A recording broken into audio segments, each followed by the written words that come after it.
Assalamualaikum warahmatullahi wabarakatuh. Alhamdulillahi rabbil alamin. Wassalatu wassalamu ala sayyidina Muhammadin sayyidil anbiya'i wal mursalin wa ala alihi wa sahbihi ajma'in. Wala haula wala quwwata illa billahil aliyyil azim. Sallu ala rasulina Muhammad. Sallu ala tabibi qulubina Muhammad. Sallu ala syafi'i dunubina Muhammad. Allahumma salli ala Muhammad wa ala ali Muhammad. A'udzu billahi minasyaitonir rajim. Bismillahirrahmanirrahim. Wa'bud rabbaka hatta ya'tiyakal yaqin. Shadaqallahul azim. Wa balagha rasuluhul karim. Wa nahnu ala ma qala khaliquna wa raziquna wa maulana minasyahidina syakirin biqalbin salim. Ala hadhihi niyah wa ala kulli niyatin salihah wa nabil mustafa rasulillah sallallahu alaihi wasallam. Al-Fatihah. A'udzu billahi minasyaitonir rajim. Bismillahirrahmanirrahim. Alhamdulillahi rabbil alamin. Arrahmanir rahim. Maliki yaumiddin. Iyyaka na'budu wa iyyaka nasta'in. Ihdinas siratal mustaqim. Siratal ladzina an'amta 'alaihim ghairil maghdubi 'alaihim waladdallin. Bismillahirrahmanirrahim. Qala al-musannifu rahimahullah ta'ala wa nafa'ana bihi wa bi ulumihi fid dharaini amin. Wal maqalatu saminatu wal ishruna. Utawi makalah ingkang kaping 28 An Ibni Abbasin radhiyallahu anhuma, saking Ibnu Abbas radhiyallahu anhuma, annahu stune Sayyidina Ibnu Abbas qala dawuh, qala ngendika sapa Rasulullah sallallahu alaihi wasallam, dzata yaumin ing dalem siji dina li iblisa marang iblis, alai laknatu.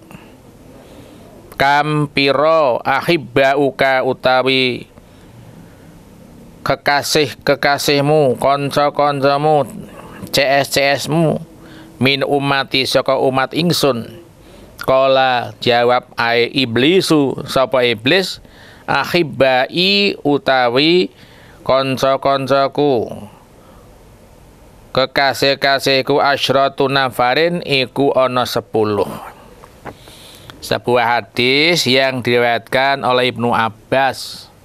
Beliau berkata bahwa Rasulullah sallallahu alaihi wasallam bersabda satu ketika kepada iblis, dialog antara Nabi dengan iblis. Nabi bertanya, kam ahibbauka min ummati, ada berapa ya teman-temanmu, ada berapa kawan-kawan yang dekat padamu dari umatku? Iblis menjawab, ada 10 yang tergolong sahabat-sahabat iblis, tergolong sahabat-sahabat setan ya. 10 itu siapa saja? Awaluhum utawi kawetane 10 kelompok, al-imamul jairu, siji pemimpin kang lasut, pemimpin sing ora adil, pemimpin yang tidak memperhatikan kesejahteraan rakyatnya karena penguasa.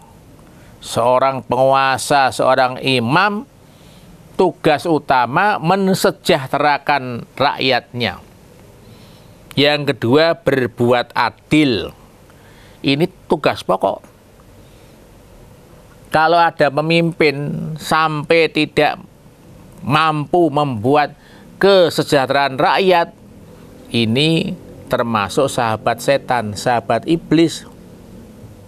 Apalagi dia menjabat, menjadi wali kota, menjadi bupati, malah korupsinya bertumpuk-tumpuk, tidak memikirkan rakyatnya yang kurang makan, jalannya yang pada rusak, sawahnya yang tidak bisa panen, kena wereng, hanya memperkaya diri. Ini sahabat setan. Jadi kalau ada wali kota, bupati di Indonesia ini lebih mementingkan dirinya dengan korupsi, tidak peduli dengan rakyatnya, itu tergolong dia adalah sahabat setan.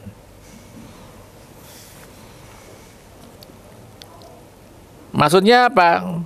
Penguasa yang dolim. Ad-dolimi, yaitu penguasa yang dolim li ra'iyatihi, dolim kepada rakyatnya. Kalau yang salah pejabat, ya kan, diupayakan selamat, ya kan. Tapi yang salah rakyat, paling mencuri jagung, mencuri poong, dihukum, ya kan. Ini tidak adil namanya. Banyak orang-orang yang berkedudukan tidak diperlakukan dengan sesuai hukum. Yang miskin diperlakukan tidak adil.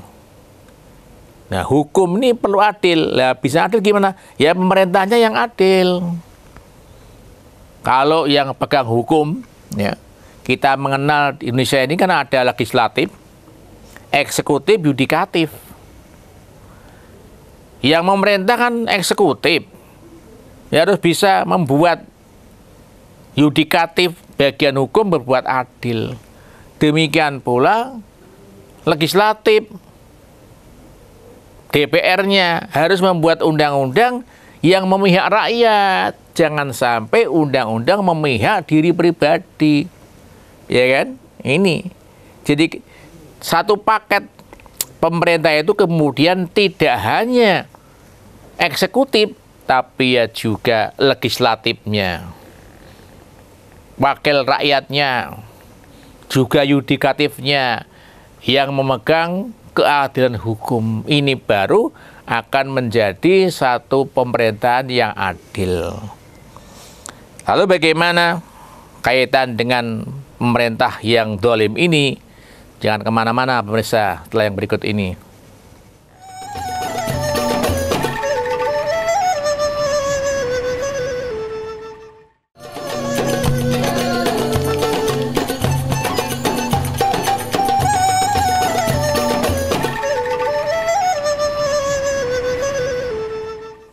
Pemirsa yang berbahagia,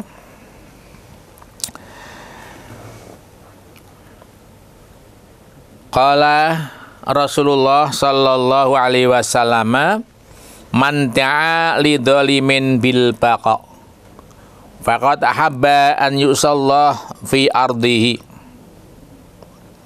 Siapa saja yang berdoa kepada orang dolim supaya sejahtera, supaya langgeng panjang umur, itu sama saja mendolimi, mendurhakai Allah Subhanahu wa ta'ala di dunia ini.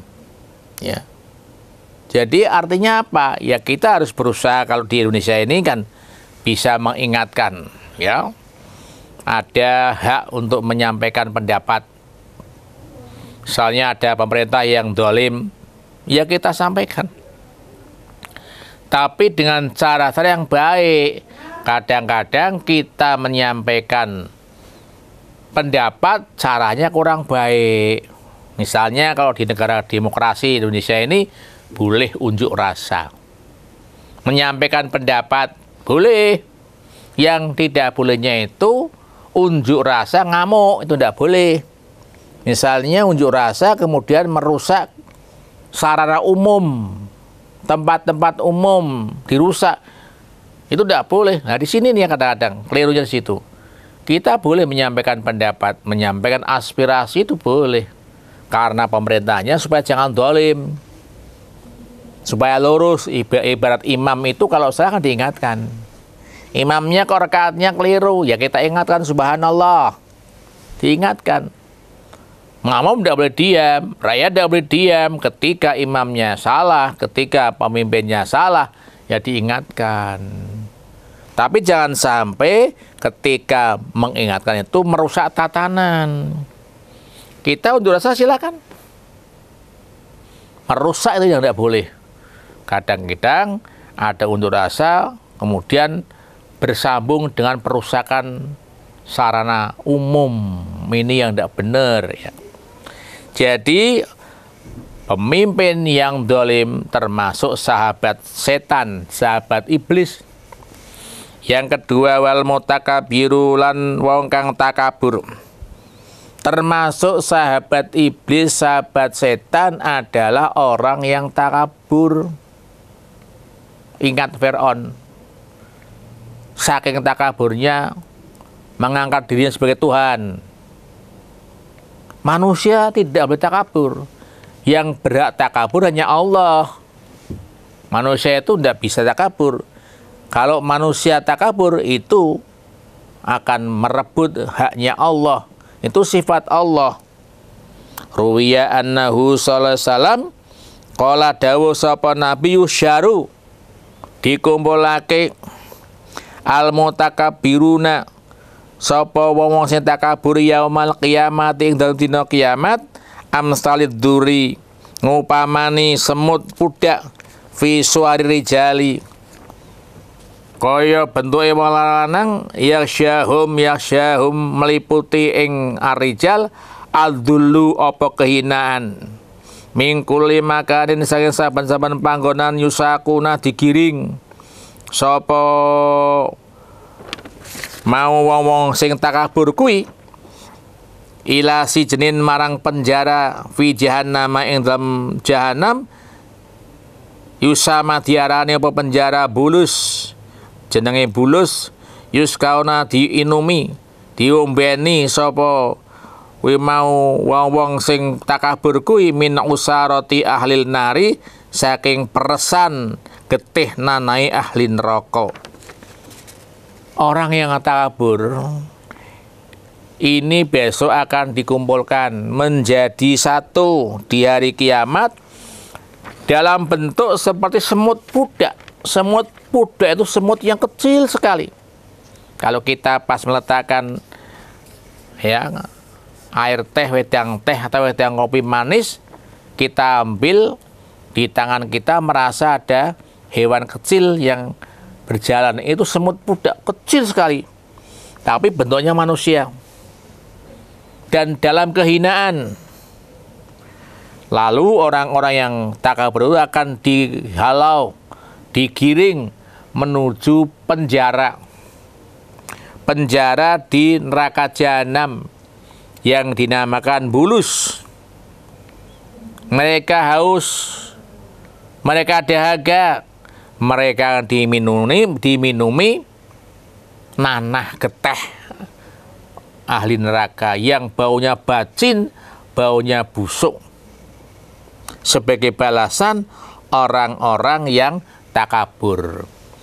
Jadi orang yang takabur termasuk sahabat iblis.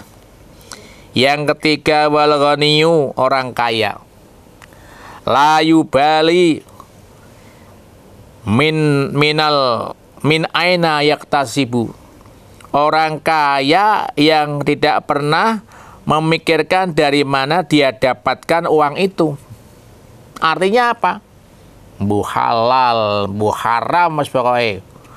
Angger dapat duit, dapat untung, dia kerjakan. Juga tidak pernah berpikir fimadha yungfiku, untuk apa kekayaannya itu.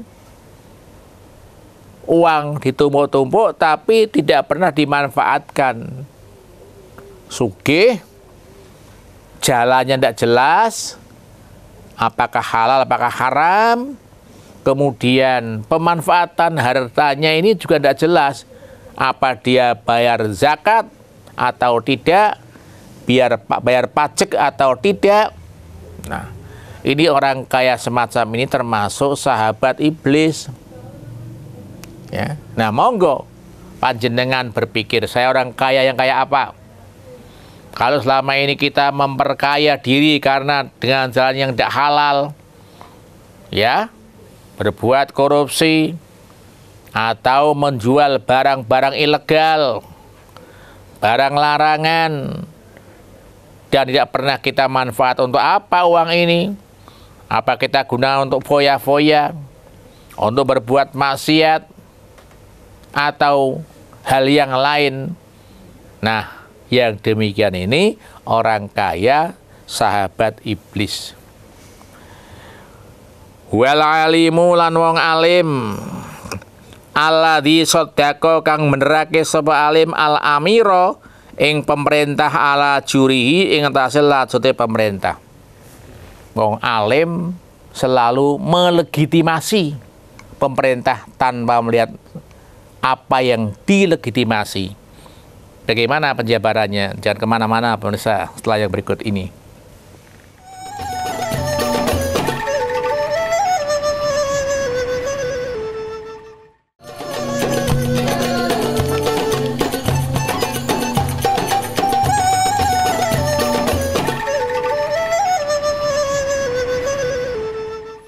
Pemirsa yang berbahagia, orang alim, ulama lah segampangane, tapi selalu memberikan legitimasi, membenarkan pemerintah tanpa melihat konteksnya apa yang dibenarkan, sehingga bisa disebut tukang stempel. Angger ada stempel, maka apa yang dilakukan pemerintah selesai. Nah, orang-orang alim seperti ini termasuk sahabat iblis. Hati-hati, jangan saya fatwa-fatwa yang menguntungkan. Kita kembali fatwa itu untuk kepentingan masyarakat, bukan untuk kepentingan pemerintah. Kalau memang apa yang dilakukan pemerintah itu tidak memanfaat bagi masyarakat, ya manutun al-rakyati, ya jangan diberikan legitimasi. Jangan sampai membuat fatwa, mencari fatwa yang kira-kira melegalkan. Ya, tadi itu melegitimasi kebijakan penguasa yang notabene tidak berpihak pada kepentingan rakyat. Nah, orang alim kayak begini termasuk sahabat iblis. Ruwiya annahu sallallahu alaihi wasallam qala man afta bi ghairi ilmin lanathu malaikatus samai wal ardi. Rawahu Ibnu Asakir. Dawuh Nabi, siapa saja memberi fatwa tanpa dilandasi ilmu yang benar, maka malaikat langit dan bumi akan mengutuk orang itu. Ini resiko orang alim yang membuat fatwa tidak berpihak kepada kepentingan masyarakat, kepada kepentingan umat. Jadi ulama, kiai, rohaniwan ketika memberikan fatwa betul-betul fatwa yang berpihak kepada masyarakat. Watajirul khainu, dan termasuk sahabat iblis itu pedagang yang tidak jujur. Dalam hal apa? Fil mikyali wal mizani au fi ghairi dzalika. Pedagang yang tidak jujur, nimbangnya tidak jujur, ngukurnya tidak jujur. Ya kan? Sekarang banyak orang yang mencuri timbangan, menipu timbangan itu banyak. Coba saja kita beli beras tulisannya 5 kilogram, ditimbang di rumah belum tentu ada 5 kilogram. Nah, sudah bungkusannya itu tidak ada 5 gram. Panjenengan beli bensin Coba saja, ya. Itu sudah banyak. Nuwun sewu. Saya pernah bertemu dengan orang penjual bensin. Dia mengatakan, Pak Marzuki, kalau tidak saya otak-atik mesinnya, ya tidak bati, katanya begitu. Mungkin maksud tidak bati banyak, maksudnya ya. Bukan kita tidak percaya. Padahal tulisannya ada spanduknya bahwa ini ukurannya betul baik. Tidak mungkin itu. Sulit. Bahkan kadang-kadang kalau ada orang ngomong begitu, dilaporkan. Pernah teman saya itu, ya, karena membeli BBM, biasanya kalau sekian liter itu kebak. Ini kok tidak. Nah, kawan saya itu malah di koran itu dilaporkan. Ya. Mana buktinya? Gitu. Nah, ini memang pemerintah harus turun tangan. Seperti timbangan-timbangan di pasar-pasar itu kan harus diperiksa tiap tahunnya itu. Dikir ya. Kita melihat timbangan dalam posisi tidak digunakan. Bendule kok mesti orang yang ngomprenge. Atau bendolnya lepas ke bawah, tidak kan? Pasti bendolnya diletakkan di bagian sebelahnya. Mengapa? Kalau bandul diambil, jegrek, comprengnya lebih berat. Coba saja. Rata-rata untuk nimbangnya itu bandulnya tidak pernah diturunkan. Berada di tempat sebelah kanan itu. Karena kalau bandulnya diambil, dia jegreknya comprengnya itu. Berarti comprengnya lebih berat. Kalau begini mana mungkin bisa mantep, ya kan? Ini pemerintah harus hadir, ngecek. Yang ngomongnya jujur dicek. Jangan dimainkan kadang-kadang belum kita beli BBM belum rampung, yang ini loh ya, petugasnya itu belum sampai sudah cet, dindek gitu. Belum pas, masih ada bocorannya, ya kan. Nah, itu akan berangkai dan ini kita tidak usah mengelak karena banyak penipuan barang ya. Bahkan yang branded ya. Barang bermerek kadang-kadang kita kecewa karena kualitasnya rendah sekali. Tidak sesuai kan. Kita pernah mendengar ada telur palsu ya kan, minyak goreng palsu, macam-macam itu. Inilah maka Nabi mengatakan pedagang yang jujur akan bersamaku di surga. Sulit menjadi tajir yang tidak khain, sulit itu. Nah, kalau pedagang yang begini, nimbangnya tidak benar, ngukurnya benar, coba. Ada daerah penjual daging sapi. Supaya timbangannya itu berat, sapinya digelonggong, diminumi, sampai melekat itu. Karena apa? Supaya tubuhnya itu berisi air. Nah ini apa tidak namanya? Apa tidak jujur? Tidak jujur kan?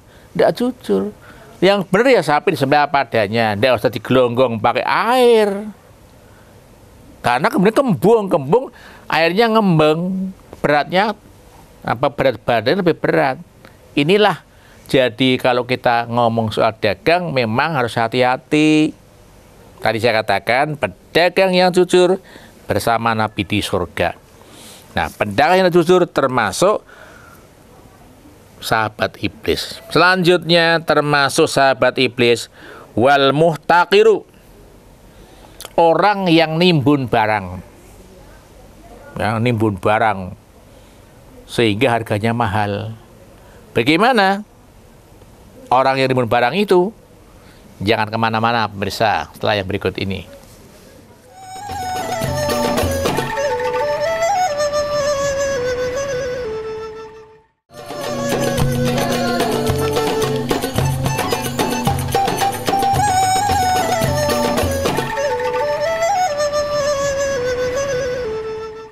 Pemirsa yang berbahagia, termasuk sahabat iblis yaitu al-muhtaqir, orang yang menimbun barang.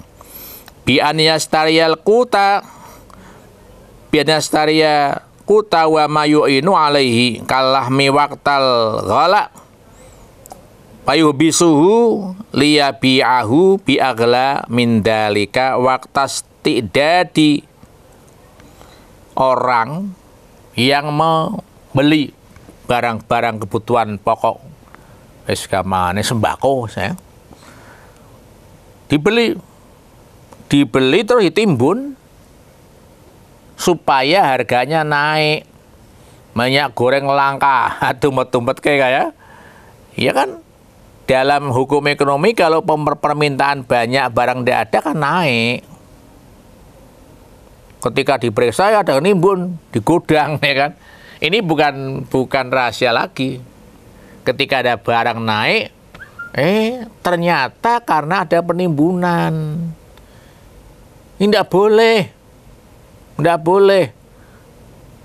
Dumeh dia punya modal banyak, semua barang dibeli, akhirnya menjadi naik harganya, tidak terjangkau, ini menyusahkan masyarakat kecil. Nah, biasanya kalau ada pedagang yang nakal seperti ini nimbun barang, pemerintah mengadakan aksi operasi pasar, ya kan? Operasi pasar berapa mampunya ya kan?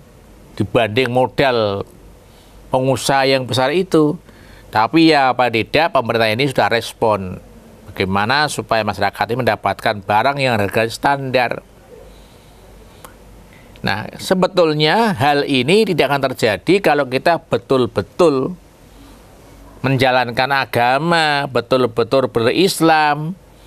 Tapi lah itu, sejak zaman Nabi sudah ada yang namanya penimbun barang itu. Dengan maksud supaya harganya naik. Ini termasuk sahabat iblis.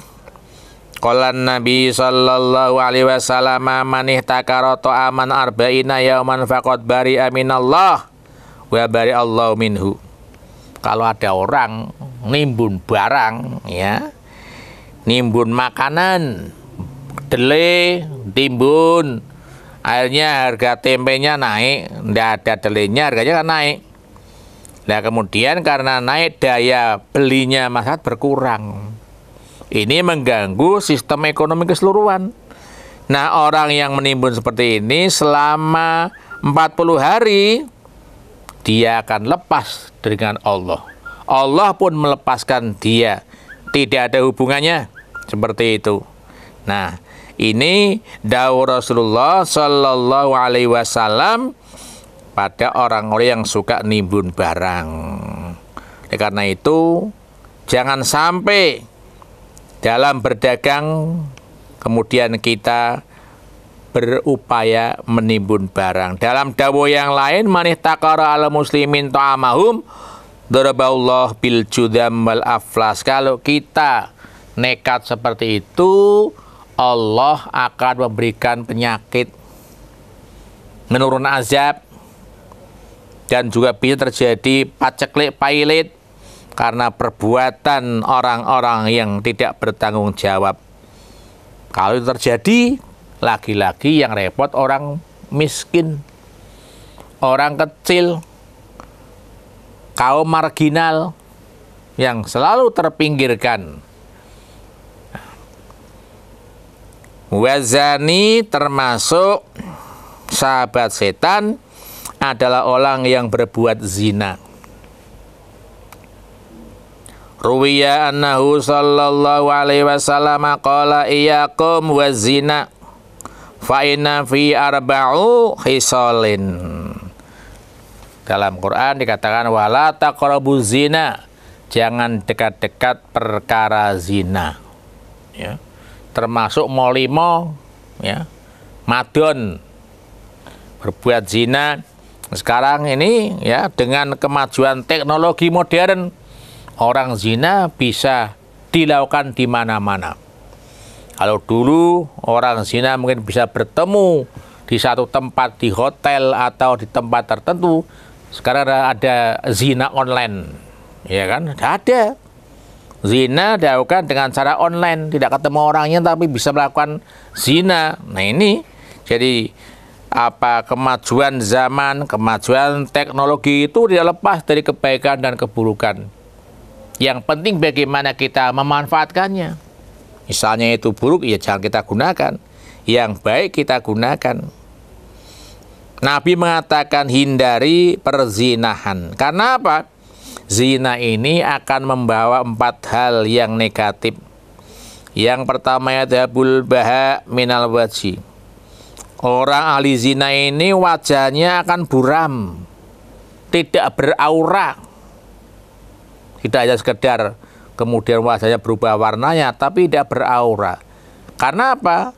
Orang bisa wajah hitam, tapi dia punya aura. Orang wajahnya tidak ganteng, tidak tampan, dia punya aura. Aura penting, ya. Nah ini kalau orang yang ahli zina, auranya hilang. Wayaktau rizqa, rizkinya terputus, ya, rizkinya terputus. Wayusitur rahman, dibenci oleh Allah. Wayastaujibul khulud finnar, dan dia wajib masuk neraka untuk selama-lamanya. Termasuk sahabat iblis.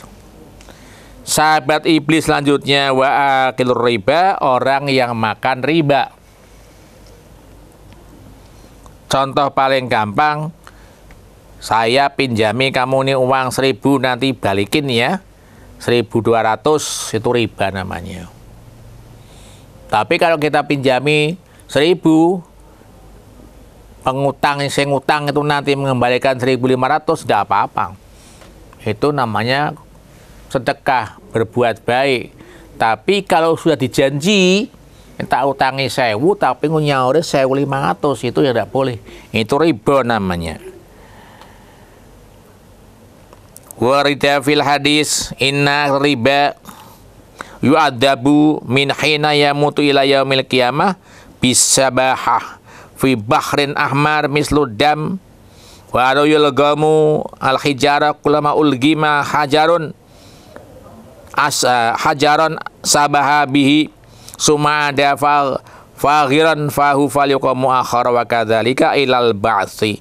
Orang yang makan riba ini sangat berbahaya, seperti berenang dalam segara darah. Mulutnya terbuka, kemudian terus berlanjut sampai hari dibangkitkannya manusia. Demikian sekelumit sedekah pitutur. Semua khilaf dan salah saya menyampaikan istighfar kepada Allah. Astaghfirullahaladzim. Kepada pemirsa yang berbahagia saya menyampaikan alafu minkum, mohon maaf. Mudah-mudahan bermanfaat walaupun setipis kalimat. Bismillahirrahmanirrahim. Alhamdulillahirabbil alamin. Allahumma sholli ala dzatil mukammalah wa rahmatil munazzalah ala sayyidina Muhammad wa ala alihi wasallam. Allahumma inna nas'aluka salamah wal afiyah wal barakah wan najah wasihah wal istiqamah wa sa'adah wa syahadah wa sa'ah wal mu'afatat daimah fid din wad dunya wal akhirah. Allahumma nas'aluka min khairi ma ta'lam wa na'udzubika min syarri ma ta'lam wa nas'aluka min kulli ma ta'lam innaka anta alamul ghuyub.